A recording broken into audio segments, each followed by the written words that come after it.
Thank you, Chair, for this opportunity. Brothers and sisters, this is a great honour to stand in front of you and especially also to follow Luca's fantastic speech. Now, every time I mention the EU, most of the people's eyes go blank. What does it concern me, people think? Let me remind you that 70% of all the legislation that controls your labour markets in your countries comes from the EU.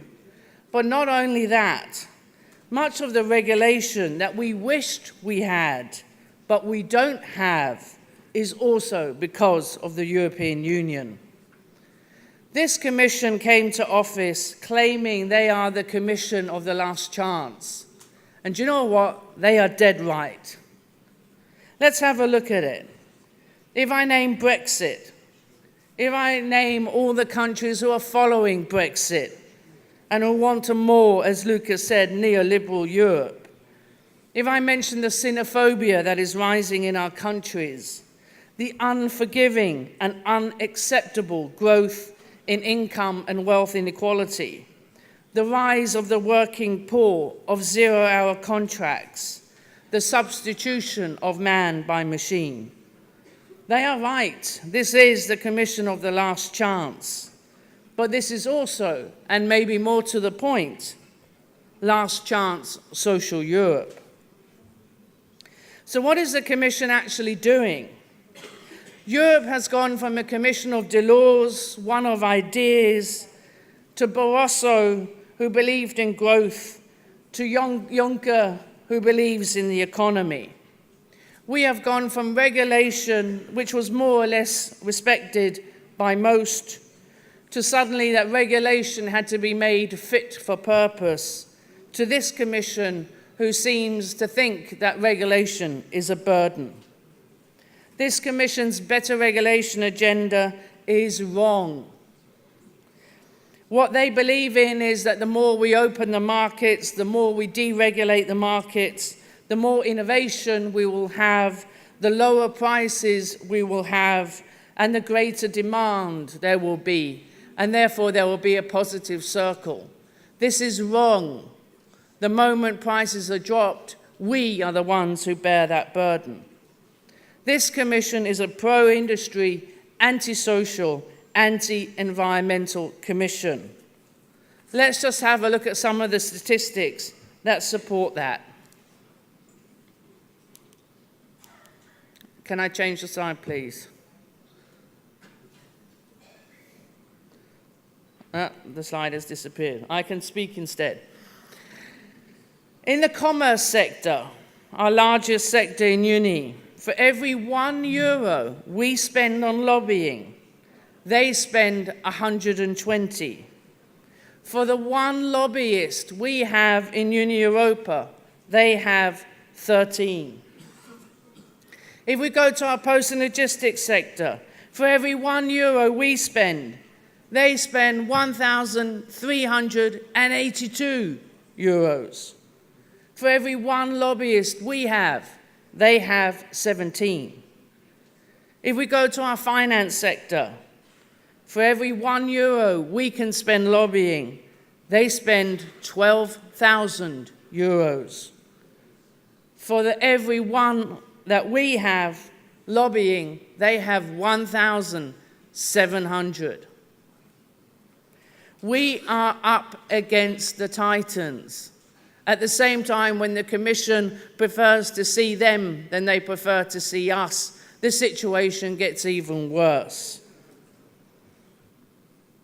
Change the slide, please. What we want, the social Europe we want, is very different from what they think we want and what they think is the future of Europe.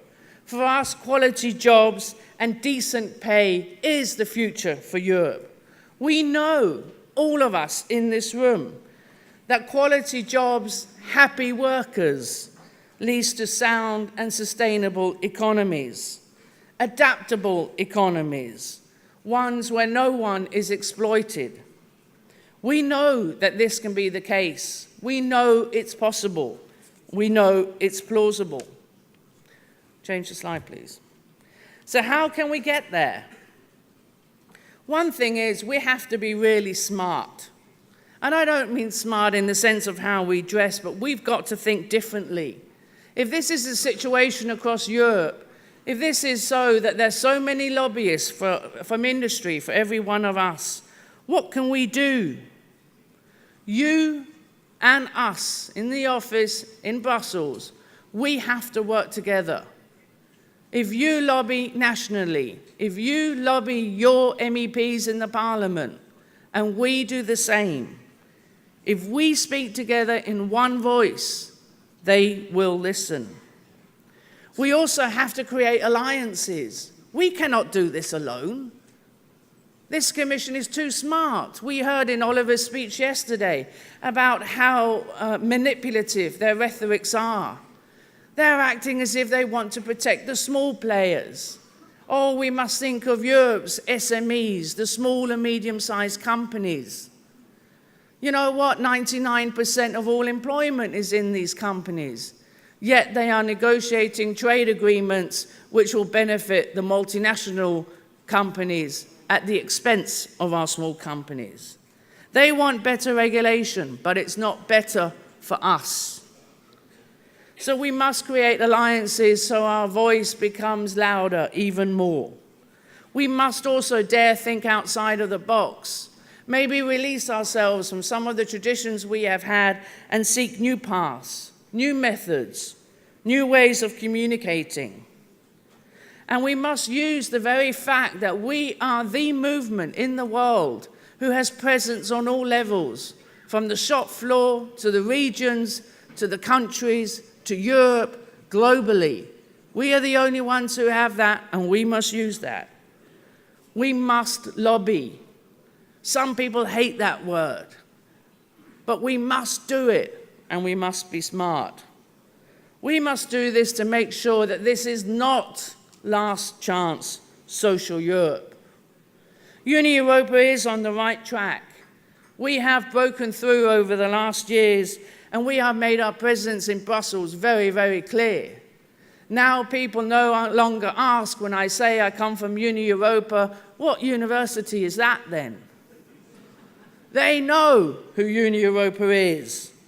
We have dared be courageous, and we will continue to seek new ways. Our work on digitalization has brought us to the forefront of discussions. We are now invited to speak with industry, to speak in big events on the future world of work. We are well known for our work on better regulation.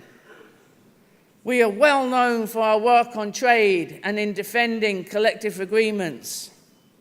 We are well known for our work on the single market and the future of the services sector.